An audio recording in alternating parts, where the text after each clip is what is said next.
This hadith is the famous hadith of Fatima binti Qais, one of the famous sahabiyat. She narrates, and this hadith is in Sahih Muslim, that one day we were sitting in our house when we heard the crier running through the city saying, As-salatu jami'a, as-salatu jami'a. As-salatu jami'a is how the Prophet ﷺ would call the Sahaba to the masjid when there was an issue other than the 5 salawats. The adhan is not given. You have an announcement. Come to the musalla, come to the musalla. That's how they would do that. As-salatu jami'a simply means come to the musalla. That's what it means now. Even though it technically means come and pray, but the meaning here is come to the masjid. So, Fatima says, I rushed to the masjid to see what was happening. And I prayed with the Prophet ﷺ. And I was in the first line of the women, right behind the men. In her eagerness to hear what the Prophet ﷺ would say, she was in the first saf of the women behind the men. Point she's trying to say is, I heard directly everything that I'm about to tell you. So after we finished praying, the Prophet ﷺ went on the minbar and sat down. And he said, let everybody remain where he is. Nobody move. Let everybody remain where he is.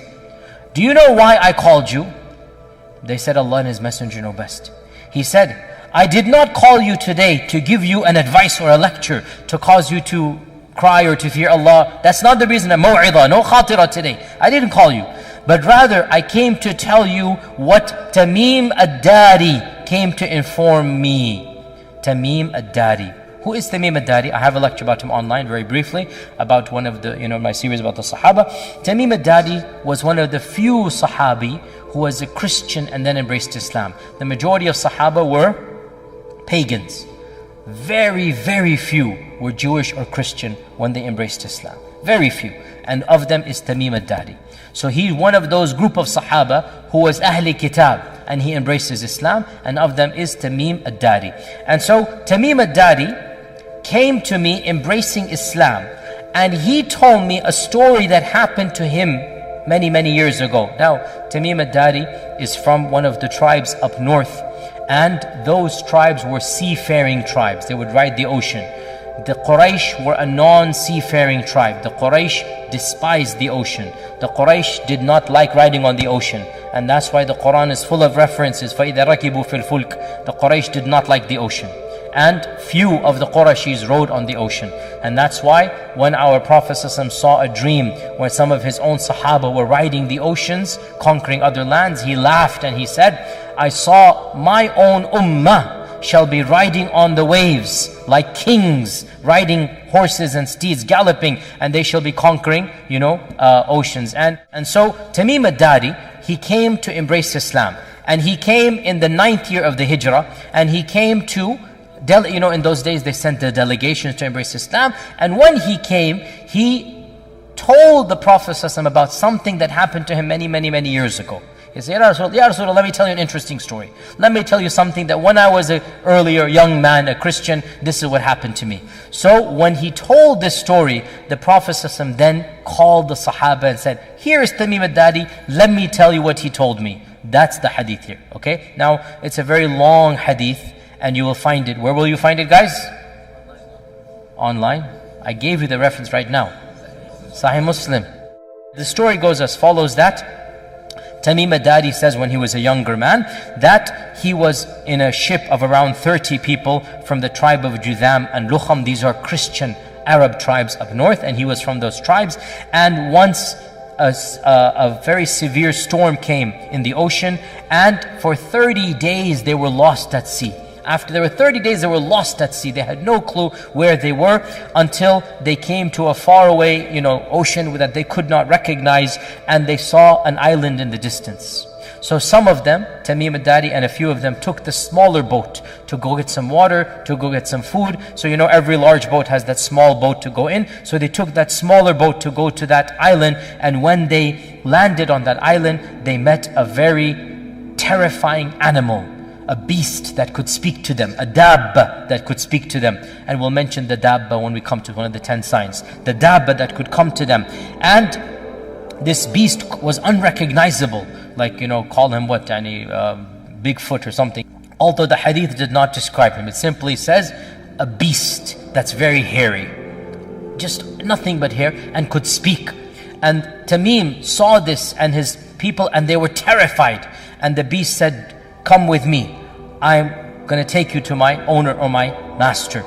And they went to this island, and they went to this cave where they saw a man larger than any man they have ever seen.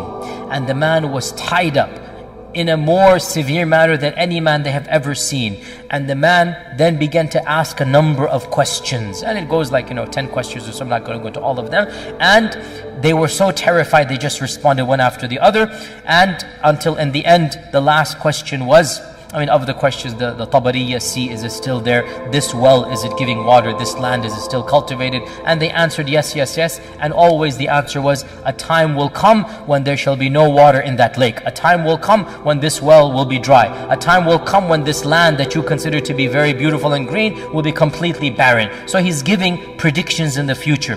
Then he says that, has the Ummi Prophet been sent amongst the Arabs? Has that Prophet been sent amongst the Arabs? And Tamim AD-DARI at this time was a Christian, but he was an Arab. He knows the Prophet has come. So he says, yes, he has been sent. And he has come out from Mecca, and he has settled in Yathrib. Because he didn't call it Medina, because only Muslims called it Medina. For those 10 years when Islam was spreading, Yathrib and Medina were the same name, as you know, the same city. And the Muslims called it Medina, and the Munafiqun and the pagans called it the old name Yathrib. And that is why we are not allowed as Muslims to call it Yathrib unless we describe it that this is the pre-Islamic name.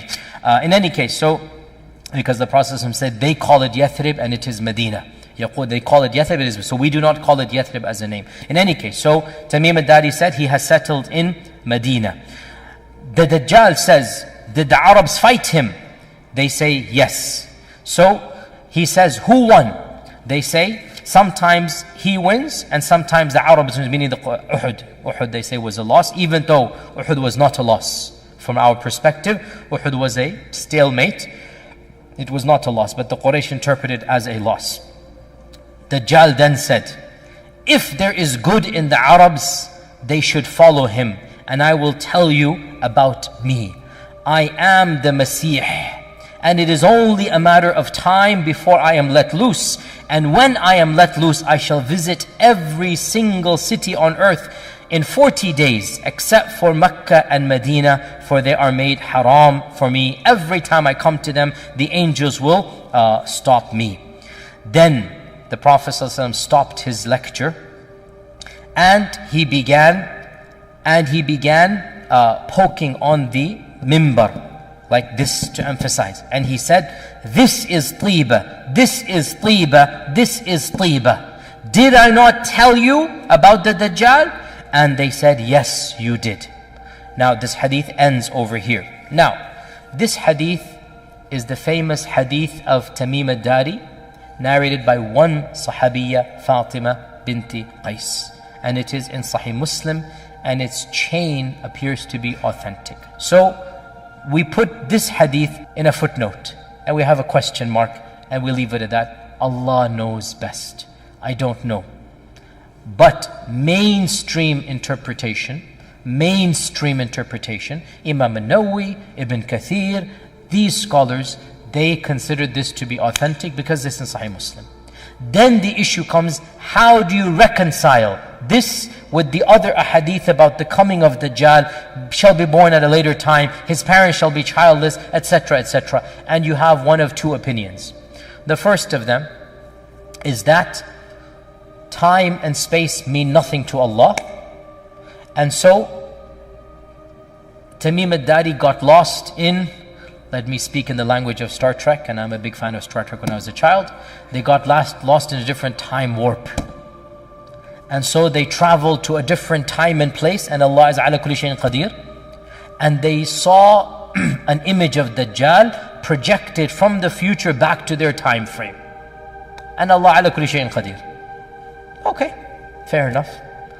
And the other interpretation is that Dajjal is in fact alive and healthy, and that he was born and all of this happened in the past, and then he is being chained and kept as the hadith of Tamim says, and he shall be released in the future. Now the issue comes, the only hadith that mentions alive and healthy and chains is this one hadith of Tamim AD-DARI. That's it. Every other hadith gives a different narrative. So you have two different narratives.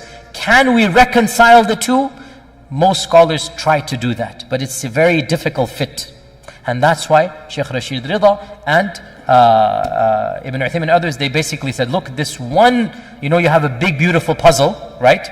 You have one piece, is just not fitting in. And the puzzle seems complete. And yet you have in the box this piece. So you can say, maybe the manufacturers put this by accident. I'm being an analogous here, right? Maybe this piece shouldn't have been in the box. It's just a mistake by one of the narrators. That's what they're saying. And the picture is complete. And the other scholars say, no, it's in the box. The manufacturer sent it, so I'm going to squeeze it in. There's a little space here, let me just put it in and shove it there, and khalas, we have a painting. Which version do you want to follow? I leave it to you.